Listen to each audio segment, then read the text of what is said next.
shall reflect on the life of St. Dominic Guzman. The name Domingo means I belong to God.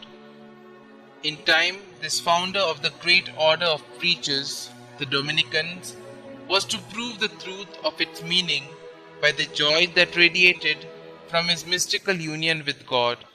Born of a nobleman named Felix de Guzman and Blessed Joan of Aza at Castile in Spain, Dominic studied at Palencia and in the year 1196 joined the canons regular at the Cathedral of Osma. He led a disciplined life of prayer and penance.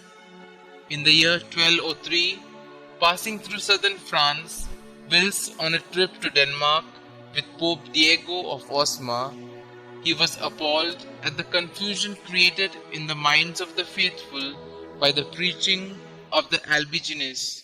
The Albigenses claimed to be Christians, but held the heterodox belief that flesh and all matter was evil, that the spirit was of God, and that flesh and spirit were therefore in permanent conflict.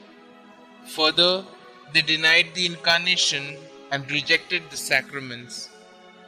Pope Innocent III launched a crusade to preach against the heresy, but the failure of the mission of the papal legates and the preachers in Languedoc in 1206, arriving as they did with much show of pomp, convinced Dominic and his bishops that the heretics could be won over only by austerity that equaled their own.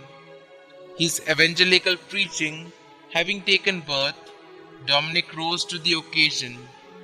He established a convent of nuns at Prorul with a group of women converted from the heresy, and with his group of friar preachers was welcomed to Toulouse by Bishop Flores, who established them as diocesan preachers in 1215.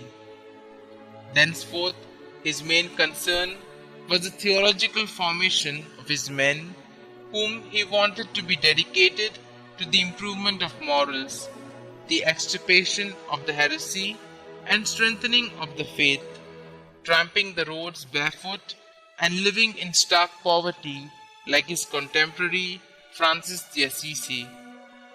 Liturgy and contemplation were directed to the apostolate by Dominic, his ideal being to pass on the fruits of contemplation.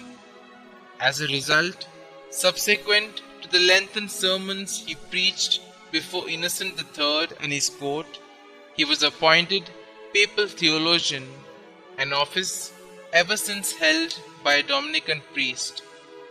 The church initially looked askance at the idea of anyone but consecrated clergy preaching the faith.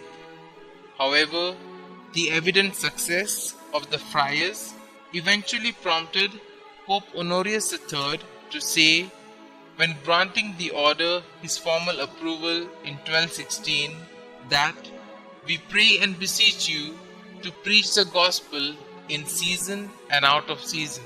By the time of his death at Bologna in Italy on the 6th of August 1221, his friars had spread across Italy, France, England, Scandinavia, Poland, and the Holy Land besides Spain, and Dominic is said to have converted some 100,000 unbelievers. What won him both souls and followers was obviously his personal charm, his obsession with truth, an acute sense of duty tempered by a tender love for the soul of the sinner. His miracles, which even included the raising of a dead man to life, were a testimony to his holiness. Dominic was canonized on the 3rd of July 1234 by his friend Pope Gregory IX.